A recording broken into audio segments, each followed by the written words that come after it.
গরুর ভুঁড়ি নামটা শুনলেই অনেকের জিভে পানি চলে আসে, আবার অনেকে নাকও ছিটকায়। কিন্তু আজকে আমি আপনাদের এমন একটা ভুঁড়ির রেসিপি দেখাবো যেটা একবার খেলে বারবার খেতে ইচ্ছে করবে। বাইরে হোটেলের মতো ঝাল ঝাল মশলায় ভর্তি, কিন্তু একদমই ঘরোয়া পরিষ্কার উপায় তৈরি। আর সবচেয়ে গুরুত্বপূর্ণ বিষয় হচ্ছে অনেকেই ভুঁড়ি রান্না করতে গিয়ে একটা সমস্যায় পড়ে, গন্ধ থেকে যায় অথবা শক্ত হয়ে যায়। আজকের ভিডিওতে আমি এমন কিছু টিপস দেখাবো যেগুলো ফলো করলে ভুঁড়ি হবে একদমই নরম, ঝরঝরে আর মজাদার। তাহলে ভিডিওটা শেষ পর্যন্ত দেখুন, কারণ শেষের দিকে আমি এমন একটা ছোট্ট সিক্রেট মশলা ব্যবহার করব যেটা পুরো স্বাদটাই বদলে দেবে। তো চলুন তাহলে আর কথা না বাড়িয়ে চলে যাই আজকের রান্নায়। ভুঁড়ি রান্না করার জন্য আমি এখানে ভুঁড়ির ছোট পিস করে কেটে নিয়েছি, দেখতে পাচ্ছেন।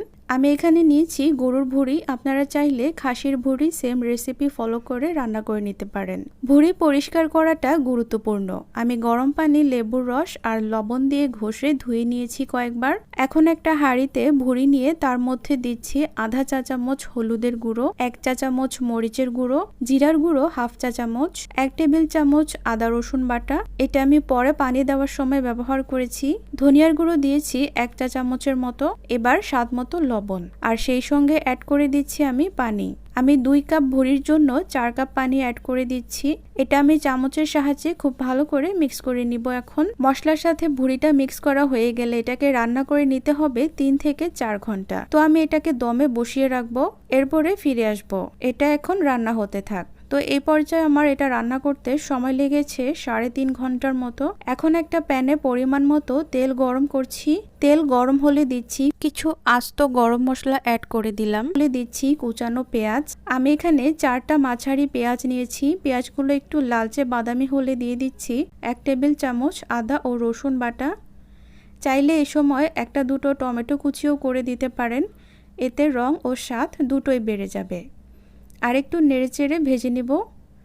1 চা চামচ মরিচের গুঁড়ো দিচ্ছি, জিরার গুঁড়ো দিচ্ছি হাফ চা চামচের মতো, এবার দিচ্ছি আধা চা চামচ হলুদের গুঁড়ো, ধনিয়ার গুঁড়ো দিয়ে দিচ্ছি 1 চা চামচের মতো। এবার সেদ্ধ করা ভুঁড়িটা দিয়ে দিচ্ছি। মশলা আর পেঁয়াজের সঙ্গে ভালোভাবে মিশিয়ে নিচ্ছি কিছুক্ষণ। এখন আঁচ বাড়িয়ে একটু ভালো করে ভাজতে থাকবো যেন মশলা ভালোভাবে কষে ওঠে। যদি মনে হয় একটু পানি দরকার, তাহলে ভুঁড়ি সেদ্ধ করা পানি থেকে অল্প করে দিয়ে দিতে পারেন।